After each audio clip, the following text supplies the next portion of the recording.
Caros companheiros do Centro Espírita Allan Kardec de Campinas, nossos votos de muita paz.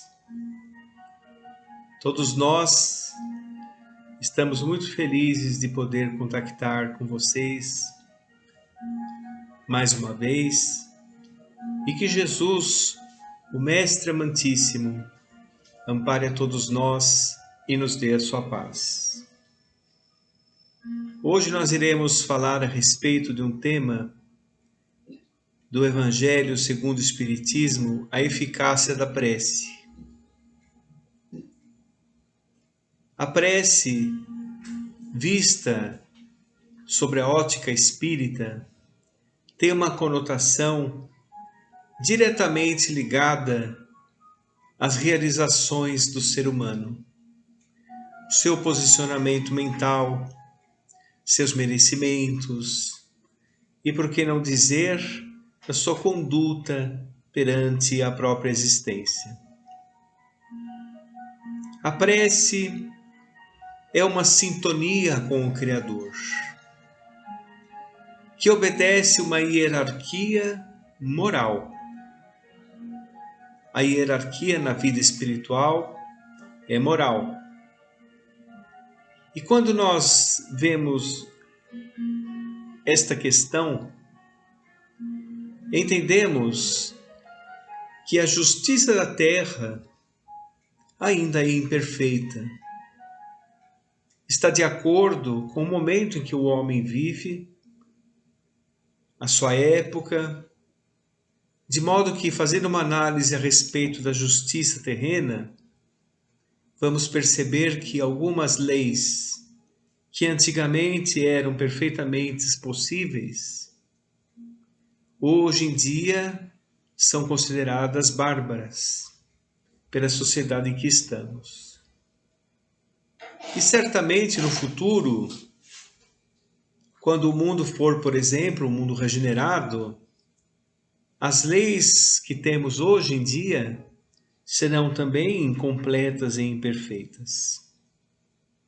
Mas as leis do Criador e a justiça divina são infalíveis, porque faz com que todos nós sejamos os autores do nosso destino.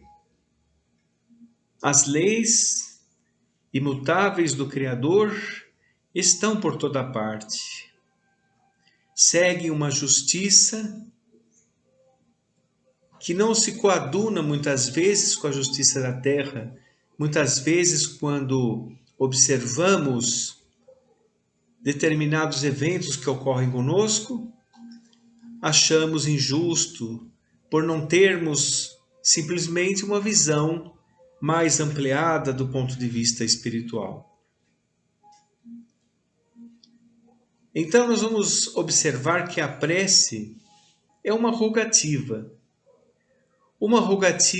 perante a justiça divina, que os homens que estão em sua marcha evolutiva, tendo dificuldade em cumpri-las, ou se achando incapazes diante de suas carências espirituais ainda muito grandes, como todos nós, roga a Deus auxílio para que nós possamos vencer os nossos compromissos reencarnatórios. E quando o homem pede auxílio, existem várias nuances. Uns pedem e nada servem. Outros pedem com humildade, pedem reconhecendo as suas fraquezas, submetem-se aos desígnios do Criador humildemente. Isso faz com que a prece tenha uma nova conotação. Aquilo que realizamos em nossa existência, em termos de fraternidade ao próximo, em termos de conduta espiritual, quando trabalhamos os nossos pensamentos como diria André Luiz, a nossa casa mental,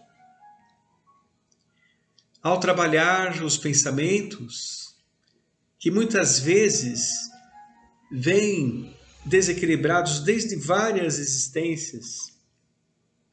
E se nessa existência nós conseguimos trabalhá-los, educando-os, exercitando pensamentos equilibrados e edificantes, nós modificaremos em seguida os nossos sentimentos. Colocaremos de lado os sentimentos equivocados, do rancor, da vaidade, do orgulho, do egoísmo, que são sentimentos perturbadores, que trazem realmente infelicidade aos seres humanos. E colocaremos no lugar desses sentimentos equivocados, que ainda são frutos da imaturidade do espírito, sentimentos nobres, de amor, de fraternidade, de perdão, de renúncia, de resignação, que fará com que nós podemos obter várias conquistas em nosso espírito. Nos voltaremos ao próximo de uma maneira diferente. Proporcionaremos paz, proporcionaremos elevação. Ao emitirmos uma palavra, sempre a palavra que constrói, educando muitas vezes o nosso vocabulário para que nós sejamos realmente aquele que transmite bênçãos de comportamento e de ética moral. Desta forma, diante dos merecimentos adquiridos por nós, ao rogarmos auxílio, nós receberemos realmente aquilo que necessitarmos para a nossa marcha. Quando nós estamos voltados às questões do mundo, temos um vazio muito grande, porque a matéria não dá respostas. A matéria é fria e inacessível aos sentimentos e aos pensamentos. Muitas vezes se roga por mais matéria, imagine.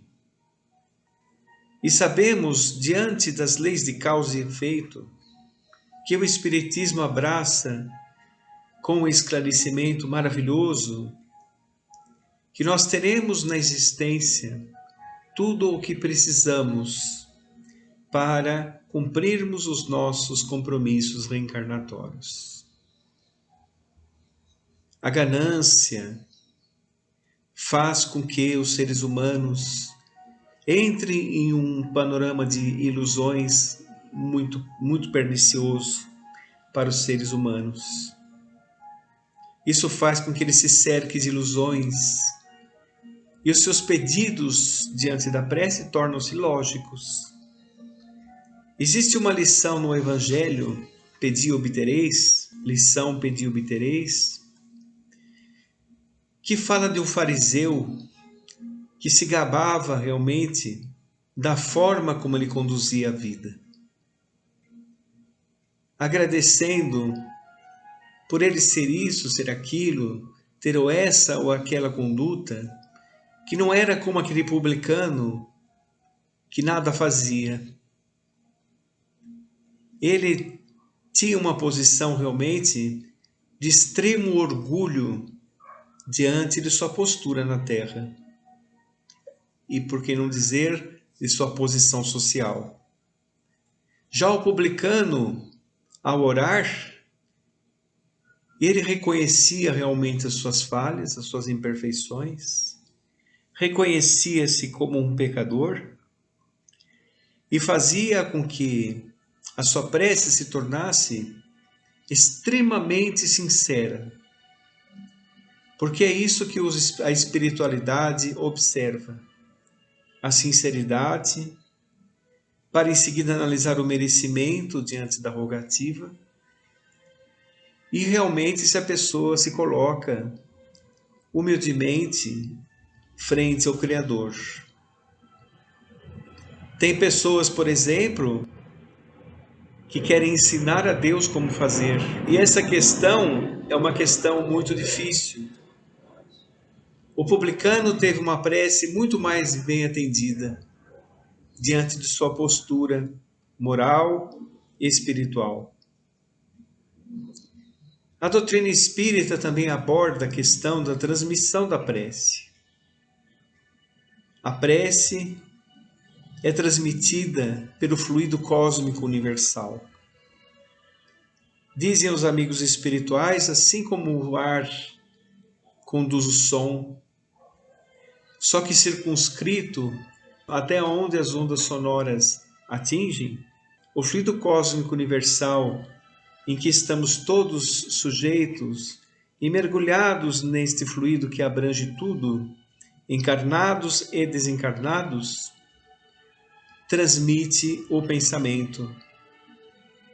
E a prece pode atingir distâncias eternas, insondáveis, porque é transmitido pelo pensamento, que tem uma velocidade muito grande, que abrange distâncias enormes, porque o fluido cósmico universal está por toda parte.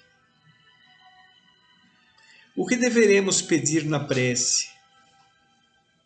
Deveremos pedir aquilo que são instrumentos para que nós possamos cumprir as nossas etapas regeneradoras aqui no planeta, cercada de provas que pedimos muitas vezes antes de reencarnarmos e de expiações que são reflexos de equívocos nossos de outras existências.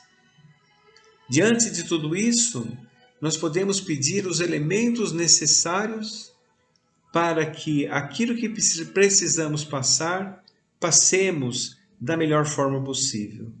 Lembrando que Deus nunca deposita fardos pesados em ombros fracos. Tudo que nós temos, nós necessitamos e podemos suportar. Porque se não fosse assim, seria contra a própria lei da evolução. Então, diante da prece, devemos pedir os elementos necessários para passarmos de uma forma correta pelas nossas provas. Coragem, paciência e resignação é o que os Espíritos recomendam para que nós possamos pedir diante da prece. Esta prece, ouvida pelos benfeitores espirituais, farão uma análise de onde eles podem contribuir. Como aquela lição do homem que está no deserto, que está no Evangelho, na lição Pedi e obtereis, ele pode, diante de estar perdido no deserto, em rogativa a Deus para que encontre uma solução, ele vai por um caminho inspirado pelos amigos espirituais e encontra um oásis. Ele pode agradecer a Deus por esta inspiração. Ele pode agradecer a Deus por ter conseguido abrir a sua consciência para o auxílio divino. Ou ele pode gabar-se da sua esperteza, dos seus dons naturais, deixando de lado o auxílio divino. Então Deus nos auxilia de uma forma periférica, mas o resultado é um resultado central. Lá na frente nós reconhecemos que foi feito o melhor para nós, aquilo que nós necessitamos, porque muitas vezes o que pedimos não é o melhor para nós. Algumas vezes pedimos algumas questões que iriam contribuir para a nossa derrocada, ou iriam aumentar as nossas provas, as nossas possibilidades de erro. Então, a espiritualidade analisa, nos auxilia de formas que nós menos esperamos. É uma criança que nos ajuda, é uma pessoa estranha, é uma situação improvável. Tudo aquilo contribui para que seja realizado aquilo que necessitamos e que está de acordo com os nossos merecimentos. E como é essa rogativa do ponto de vista espiritual? Ora, é feita uma triagem. Pedidos ilógicos, insondáveis, realmente não são realizados. Mesmo aquela questão proposta por Jesus, pedi e obtereis, na análise espírita nós podemos ter realmente uma noção clara de como é isso. Nós pedimos e obteremos. Algumas pessoas desavisadas podem observar essa lição do Cristo como sendo assim: tudo que nós pedirmos, nós obteremos. Isso é realmente fora da lógica divina e fora do merecimento dos seres humanos. Quando nós pedimos, o Espiritismo analisa de uma forma bastante certa, dizendo o seguinte: pedimos e conseguiremos aquilo que está dentro do nosso merecimento, aquilo que está dentro daquilo que precisamos realmente. E obteremos a resposta. Se o indivíduo pede o que não lhe é lícito, ele receberá a lição de não poder ter realizado. Se é lícito que ele receba aquilo que ele pede, ele receberá desta forma, de acordo com o tempo de Deus, não através do nosso tempo. Mas se ele tiver a fé atuante no coração, ele reconhecerá o benefício recebido, humildemente. E essa transmissão é assim: quando pedimos para os amigos espirituais, que são legítimos intérpretes do pensamento do Cristo, eles recebem as nossas rogativas e levam até Deus, através de espíritos de alta hierarquia. Começa então a hierarquia espiritual, que é moral, e vai realmente sendo delineado aquilo que é possível ser feito, aquilo que é possível ser realizado. Então, espíritos intermediários entre Deus e os homens realizam o que deve ser realizado. Quando nós rogamos a Deus diretamente, acontece também esse processo. Só que aí ninguém leva a ele. As esferas superiores captam o nosso pensamento, captam a nossa rogativa, porque muitas pessoas acham que Deus está muito distante de nós. Deus está por toda parte, abrange todo o universo. E a espiritualidade, que é legítima intérprete também, através dos espíritos puros, dos espíritos crísticos, da vontade do Criador, passa a informação para as esferas intermediárias, os espíritos bons e benévolos, os espíritos benfeitores, que também realizam aquilo que é necessário realizar. Vejam como a nossa rogativa é muito importante. Eu gostaria de contar uma história a respeito da prece, para ilustrar a nossa palestra. Nós vamos falar de um homem especial, Francisco Cândido Xavier, que vivia, vamos dizer assim, em um estado de prece permanente, que contribuía com a sua fé em favor do outro, em favor do próximo. Mas a história começa com um grande divulgador da doutrina espírita, Jerônimo Mendonça. Jerônimo Mendonça, desde muito jovem, participava já da mocidade espírita, e quando, em uma ocasião, ele começou a ficar enfermo. Ele foi assistir um filme no cinema, E o Vento Levou, um filme de 4 horas, Antes de assistir o filme, seu chefe, onde ele trabalhava, deu-lhe um terno. O primeiro terno que ele ganhara na vida. Porque naquela época as pessoas assistiam os filmes de terno.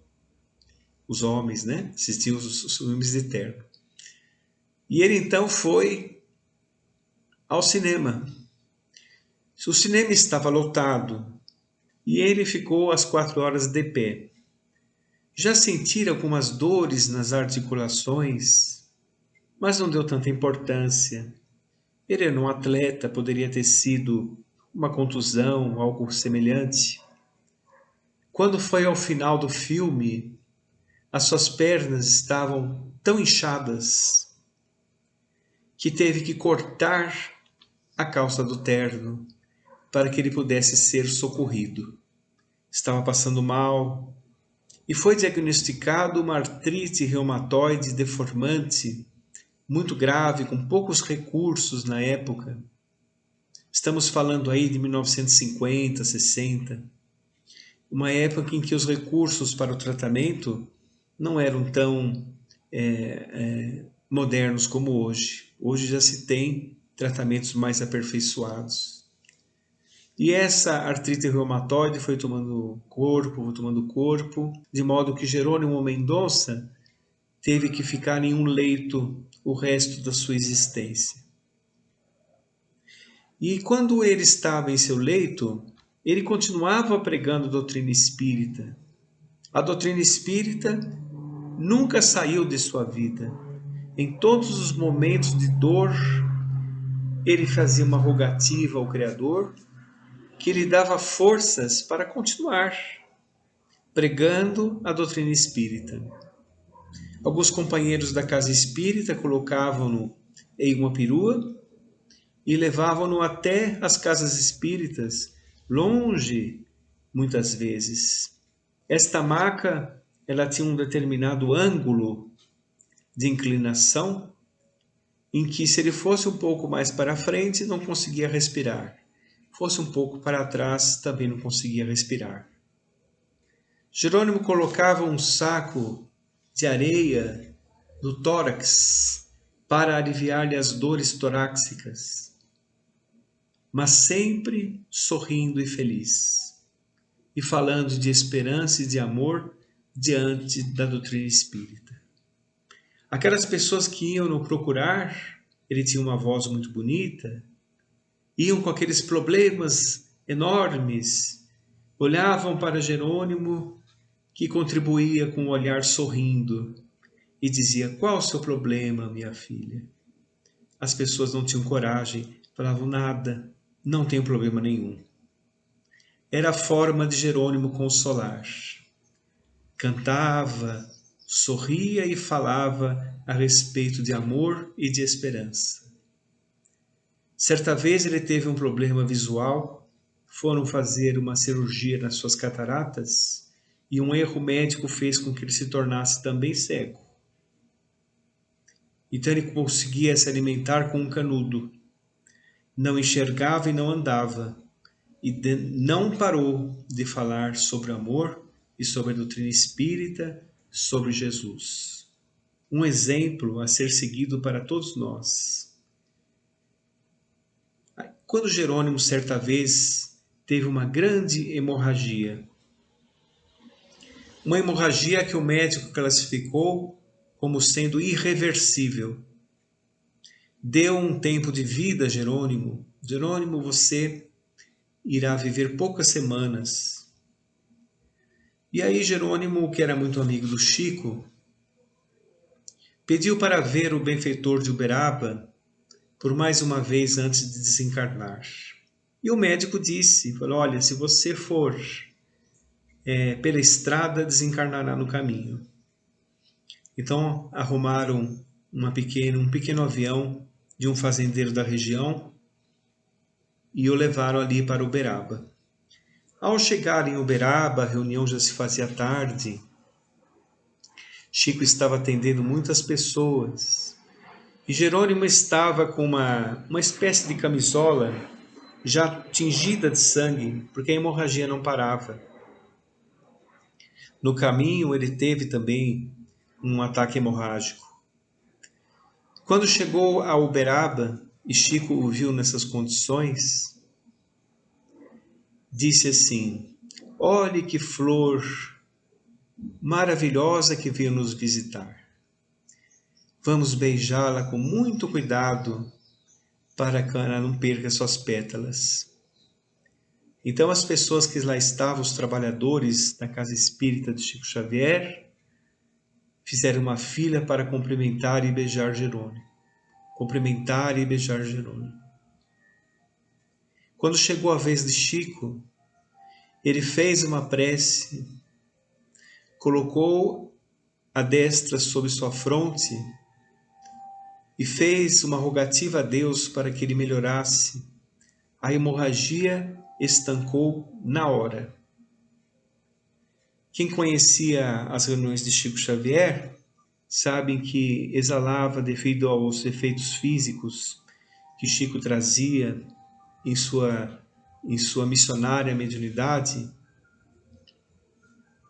o cheiro de perfume e de medicamentos inundou o ar naquele momento, e Jerônimo então viu-se curado da hemorragia. Sabemos que ele foi lá para desencarnar e acabou dando a palestra da noite. E permaneceu encarnado ainda por 5 anos, trabalhando incansavelmente. Quando ele voltava de uma viagem, chegou à sua residência, e ao chegar em sua residência, um pouco cansado, depois dos 5 anos, né, que ele ganhou essa moratória, disse a um dos companheiros: eu preciso ficar sozinho. E aí o companheiro retirou-se e Jerônimo desencarnou em seu quarto. Viram como é importante as realizações dos seres humanos e a fé que podemos ter diante de nossa rogativa a Deus, que nos ouve incessantemente. Incessantemente. Ele sempre está conosco, sempre está nos acompanhando.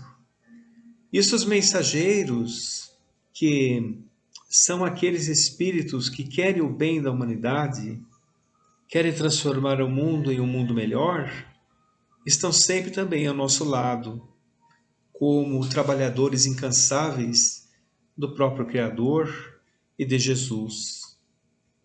Então nunca devemos esquecer que Deus nunca nos abandona, está sempre conosco. O capítulo também aborda a prece para os desencarnados.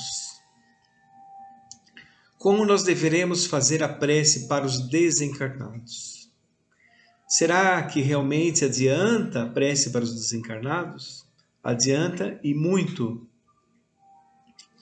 Porque quando estamos na vida espiritual, o pensamento é realmente muito atuante. Revestidos do perispírito, que é o corpo espiritual, os espíritos sentem realmente as nossas preces como um bálsamo refrescante diante das suas perturbações ou angústias, ou mesmo saudades. Porque muitas vezes aqueles que estão na vida espiritual sentem a mesma saudade do que aqueles que ficaram aqui na Terra. A mesma saudade. O amor se prolonga além da matéria. Os que se amam nunca se separam. E quando fazemos uma prece em favor daqueles que retornaram para a vida espiritual, isso lhes traz muita alegria e sentem realmente o benefício provindo daquelas pessoas que os amavam. Aqueles espíritos que estão em perturbação ou que cometeram algum desatino e que já estão na vida espiritual, certamente compatíveis com a sua perturbação, a prece também lhes é como uma lanterna, como uma luz em meio à noite escura de suas imperfeições. consolando, aprimorando a sua caminhada e contribuindo para a sua conscientização. Então, quando nós fazemos a prece para os desencarnados, poderemos ter a certeza de que eles recebem. Quando nós pensamos em preces repetitivas, a lição do Evangelho fala a respeito disso. Não é necessário nós fazermos as preces para que todos ouçam ou vejam. Deus conversa conosco no silêncio das nossas almas. Jesus recomenda que fechemos a porta do nosso quarto e oremos em silêncio. Naturalmente, não é a porta física, mas o silêncio de nosso coração, para que nós possamos realmente entender que Deus conversa conosco. Eu me lembro sempre de uma questão de um espírito muito bonito que surgiu à Terra. Independente de sua crença, era um espírito que trouxe muitos benefícios à Terra. Madre Teresa de Calcutá. Perguntavam assim: como é a sua prece? Dizem que a senhora conversa com Deus todos os dias. Ela confirmou: converso sim. E o que a senhora diz? Não digo nada. E Deus o que responde? Não responde nada. Mas eu converso com Ele e sei exatamente o que Ele quer de mim. É exatamente isso. Nós temos uma sintonia com Deus, se quisermos, porque somos a sua criação. Somos a sua criação. Lembra que nós comentamos que o fluido cósmico universal se estende para o mundo encarnado e desencarnado? Pois é, se fizermos a prece para aqueles que retornaram para a vida espiritual, recebem, assim como os daqui, independente da distância. Porque o desencarnado revestido do perispírito, esse maravilhoso intermediário entre o corpo físico e o espírito, ele é todo sensação. Então as formas de arrependimento, de conscientização dos espíritos são muito fortes. E muito forte também a captação das preces que é feito para eles. Lembra-se que nós falamos a respeito dos estados de prece. Então não é necessário aquela prece repetitiva, decorada, sem sentimentos. Nós temos que colocar sentimento e intenção naquilo que fazemos. Quando fazemos uma prece em relação ao terceiro, ao irmão do caminho que está enfermo, ou até para uma pessoa desconhecida, isso é de grande mérito para a nossa existência. Porque os espíritos observam muito a nossa intenção. Quando nós fazemos a prece com real intenção, e para termos essa intenção, nós temos que utilizar um instrumento que esteve em toda a mensagem de Jesus, que é a empatia. Nos colocarmos no lugar da dor do outro. Sentirmos realmente misericórdia daquele a que vamos orar. E ele receberá, através de uma prece chamada prece intercessória, o nosso pedido para que seja feito aquilo que é compatível com aquele espírito. Quando nós falamos que é compatível, queremos dizer o seguinte: muitas pessoas, a maioria de nós ou todos nós, pedimos paz. Todas as pessoas querem paz. Mas será que nós proporcionamos paz? Ou queremos uma paz exclusiva e egoísta? Será que nós realmente, quando emitimos as nossas palavras, emitimos pensando que o próximo é nosso irmão, ou depreciamos o próximo com a nossa palavra? Será que as maledicências que ouvimos param em nós? Ou nós contamos, passamos para frente essa maledicência aumentada? Então, Nós temos que observar essa questão muito atentamente, porque para irmos até Jesus, nós precisamos cumprir os desígnios.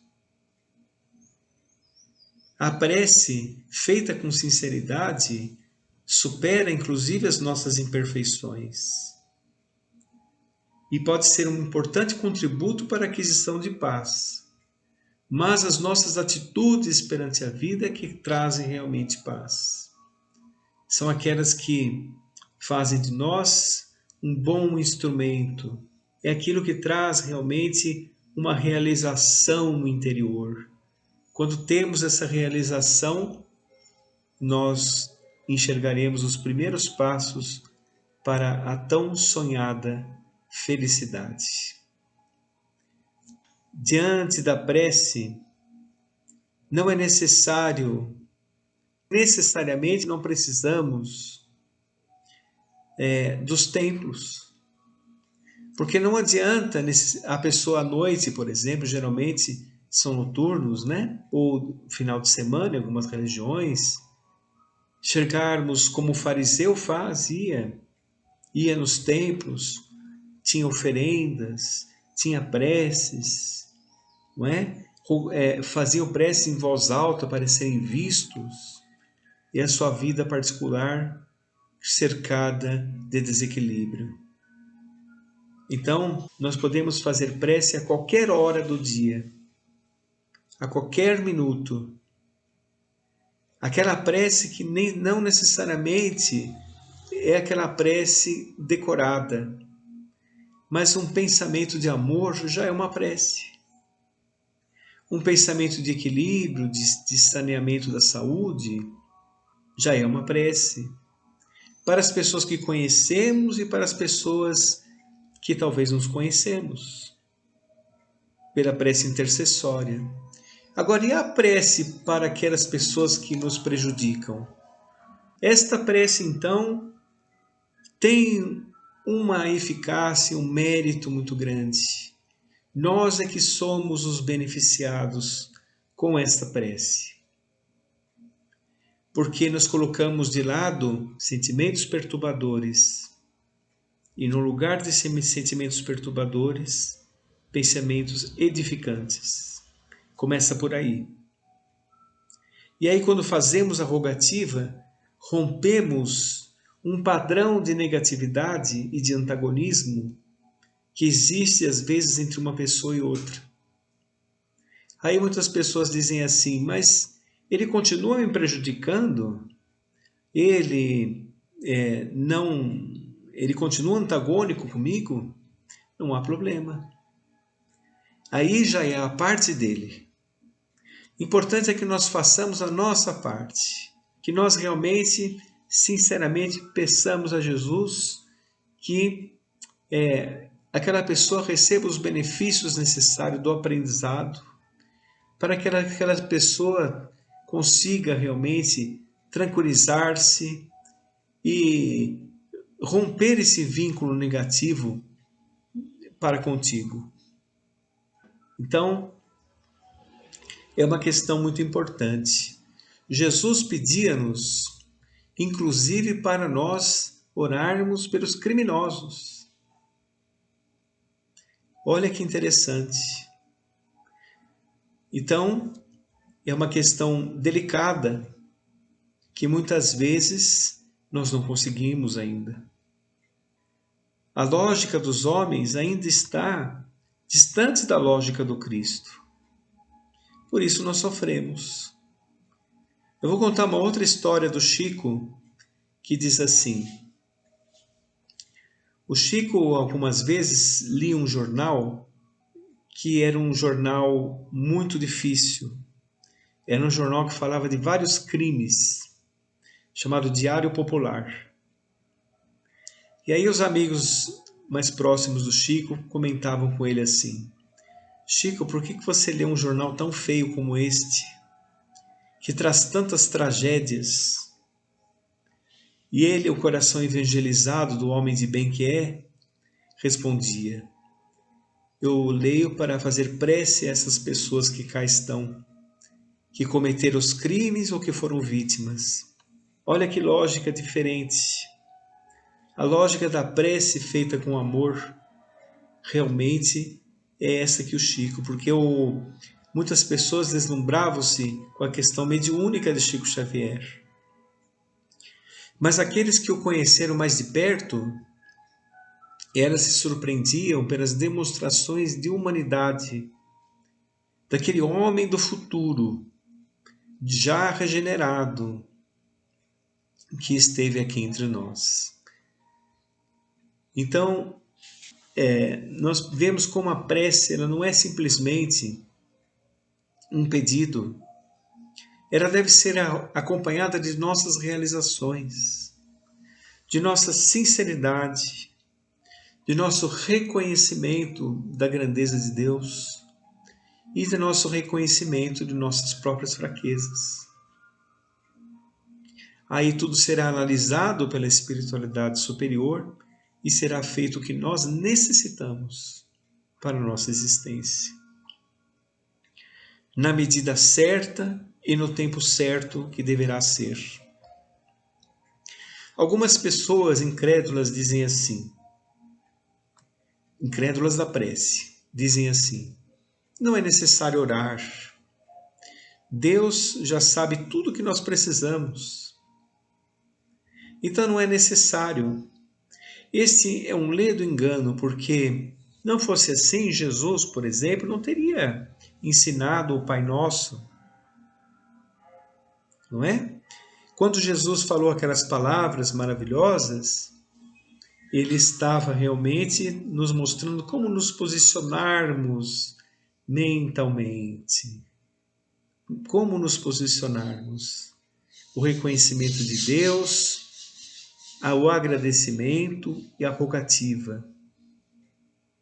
Então, é um posicionamento mental que Cristo quis dizer para nós. Não teria, por exemplo, no final do Evangelho, uma coletânea de preces, porque os homens da terra necessitam da terra e da vida espiritual, necessitam sintonizar com o Criador para ter forças. Para ter forças. Necessitam sintonizar com o Criador para se vincularem a Deus e à espiritualidade maior. Então a prece é um importante instrumento de caminhada. Se não fosse assim, nós seríamos marionetes. Nós já teríamos os nossos compromissos já programados, os nossos resgates, as nossas expiações, e nada mudaria isso. Ao passo que, se nós estudarmos profundamente as leis de causa e efeito e de reencarnação, nós vamos perceber o seguinte: o nosso destino pode ser mudado juntamente com as nossas atitudes. Nós podemos, diante da dor bem suportada, com resignação, podemos ganhar moratórias em nossa existência. Podemos beneficiar, por exemplo, a falta de saúde, a falta de fluido vital que anima os órgãos físicos. Por várias questões essa falta, podemos repor através da prece. Tanto para nós, como para uma pessoa que está enferma. Quando nós estamos, por exemplo, com medo, estamos aflitos ou angustiados, a prece tranquiliza e acalma. A prece apacenta o nosso coração e nos enche de forças renovadas para nós seguirmos adiante. Diferente das pessoas que vivem, por exemplo, somente as coisas do mundo, essas pessoas que também são filhas de Deus são amparadas, mas não se veem ligadas à espiritualidade e tornam-se angustiadas e vazias por sua própria atitude. E essa dor também é um ensinamento, mas que não precisaria passar por isso. Basta se espiritualizar que uma nova força poderá advir até nós e nos felicitar o coração com forças que necessitamos. As religiões todas elas são importantes. Todas elas têm o seu papel educativo do espírito. Todas elas recorrem à prece. Mas a doutrina espírita, como sendo uma revelação, como sendo a fé raciocinada, mostra claramente como a prece atua. O que necessita para que a prece tenha efeito, para que ela seja eficaz, como diz a lição Eficácia da Prece. Fala-se a respeito da prece coletiva. Nós estamos em um período, esse período de pandemia, de quarentena, onde as pessoas estão em suas residências como nunca antes. Estão convivendo uns com os outros ali mais tempo. Estão tendo que ficar sozinhas muitas vezes com seus pensamentos. E muita gente não consegue. Então nós recomendamos para essas pessoas que têm esses problemas que recorram à prece. Recorrendo à prece, você sairá de si mesmo. E quando voltar para si, voltará mais forte, mais fortalecido, sem contar que a nossa mente irradia. A nossa prece irradia, não fica presa em nós. O ambiente em que nós estamos, se tiver prece, será um ambiente muito mais salutar, muito mais leve, que nós teremos em nossa vida, em nosso dia a dia, e que nos contribuirá para que nós passemos por esse período tão grave para a humanidade.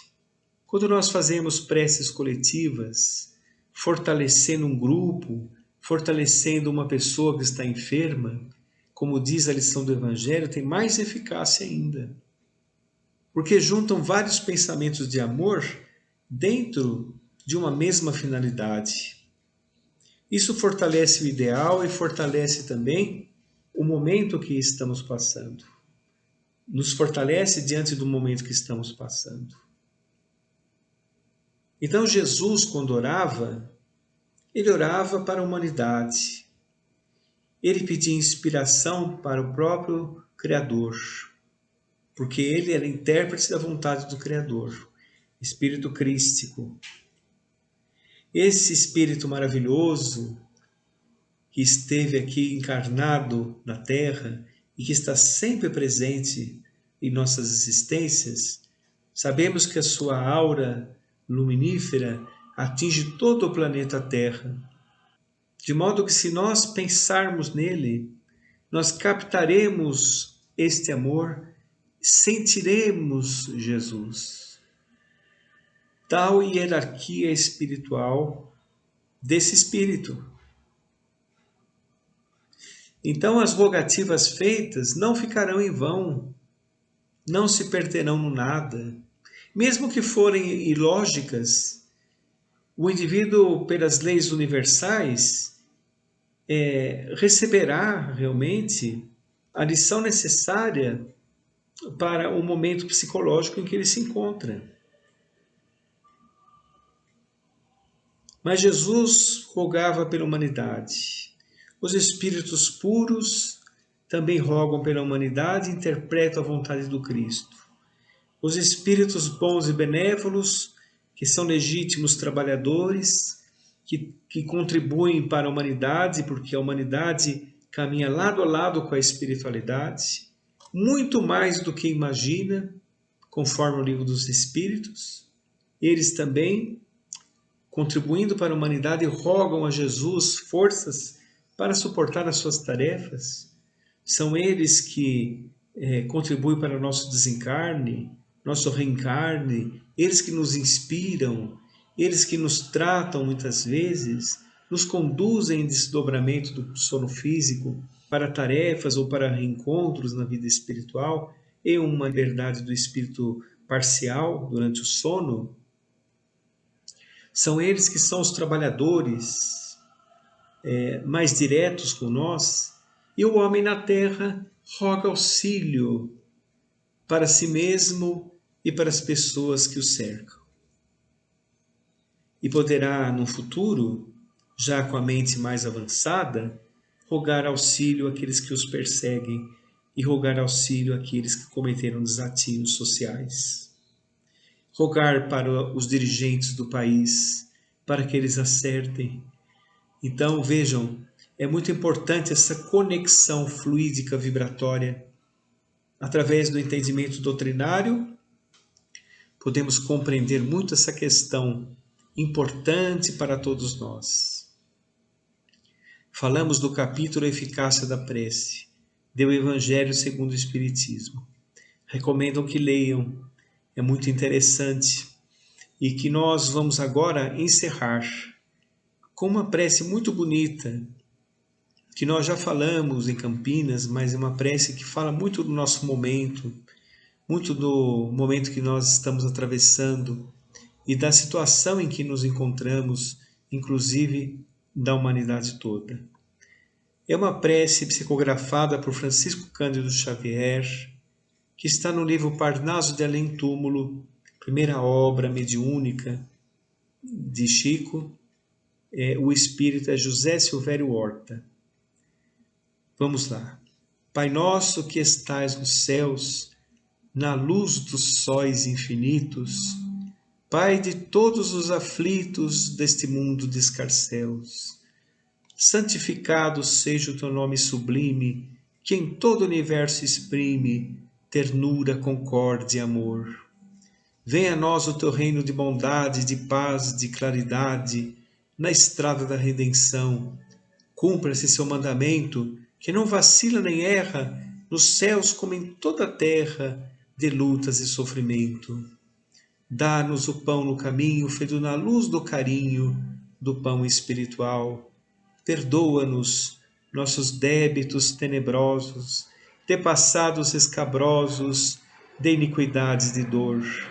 Auxilia-nos nos sentimentos cristãos, a amarmos como irmãos os que ainda vivem longe do bem.